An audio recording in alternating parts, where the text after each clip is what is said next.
Good morning, Beecher. It is the day after a board meeting, so I want to kind of give you guys a quick recap and also talk about the registration process that's going to start on Monday.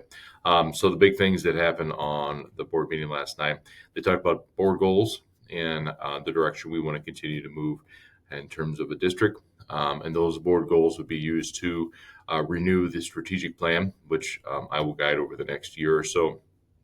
And so, if you're curious about what those look like in terms of academic excellence, finance, facilities, and community engagement, you can actually see the strategic plans that sits right now on the website, or you can just watch the board meeting last night and catch up where we're going for those.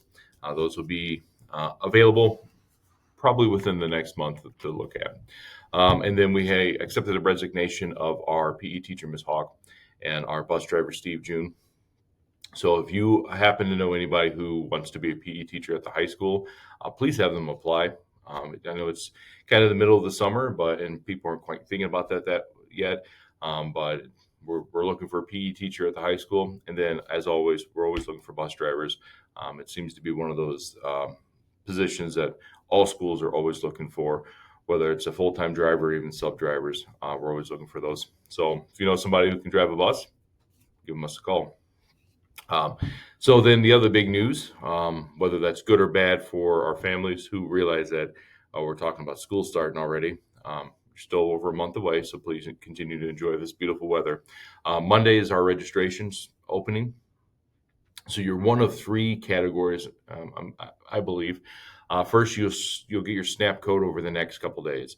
If you don't get it today or tomorrow, please be patient. You'll probably get it on Monday. So it comes from Power School. If you don't get it by Monday, you're probably going to want to give Power School a call. If you go to the registration at the very bottom, there's a phone number that you can call. Also, most importantly, check your spam on your email. A lot of times, even if you unmarked it last year, the system still sends it to your spam. We don't know why, but make sure you check your spam. So you should be getting those SNAP codes. Once you have that SNAP code, that is what allows you to register. So if you're a cleared person, real simple, you actually go on the registration, put in your code, and then you're just going to fill it out. There's nothing for you to upload. At the very end, once you've done and you've selected, you've read all your handbooks and your policies and things like that, you hit submit, pops up a little button, says, please go to eFunds to make a payment. And then there, like always, we have options for pay it in full, make a payment plan, and please make your first payment, or that you're going to fill out a fee waiver. And if you're filling out that fee waiver, make sure you bring it into any one of the offices, and they'll get it down to the district office. Once you hit that submit button, it says, thank you, you've now submitted your registration. That will then go into what's called a hopper. And then probably over the next week, because it's going to be flooded with a lot of people, the ladies in the offices will go through and they'll verify all those things. So you should be good to go. So that's if you're cleared. If you're cleared and you happen to move, which is kind of the second category you're in, let's say you went from Hunter's Chase and now you moved over to Nantucket Cove. So you took a couple block walk. When it says, have you moved? Thank you for your honesty. Click yes. At the very end, when it will say residency, if you're a cleared person and you haven't moved, it says congratulations, nothing to do. If you click that yes, I've moved, your honesty is very much appreciated. We're going to ask you to, at the very end, upload a utility bill from the last 30 days. I prefer to see the July one. So if you haven't gotten the July one yet, just wait a week.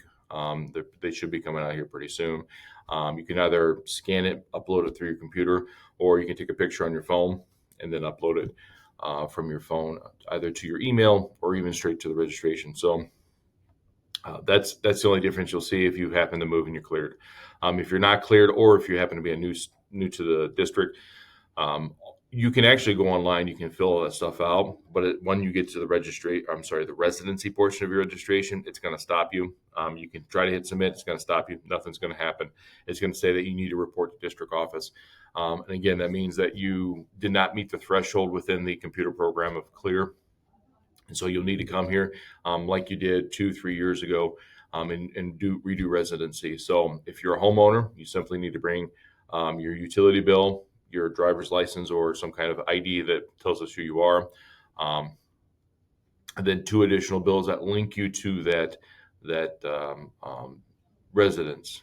We don't want cell phone bills. If you have a like a Comcast that attaches you a Comcast bill that you have phone with, 100% that's fine.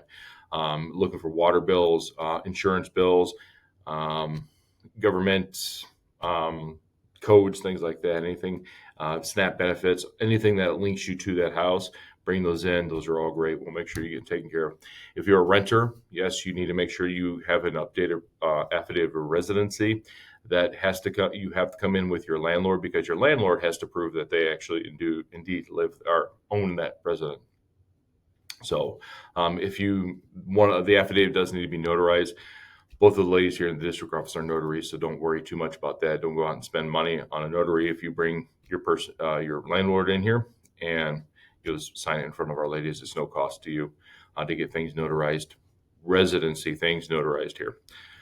And then once that happens, just like the other systems, we'll put you into the hopper once your residency is taken care of, and then you should be good to go. So again, patience is kind of the big thing.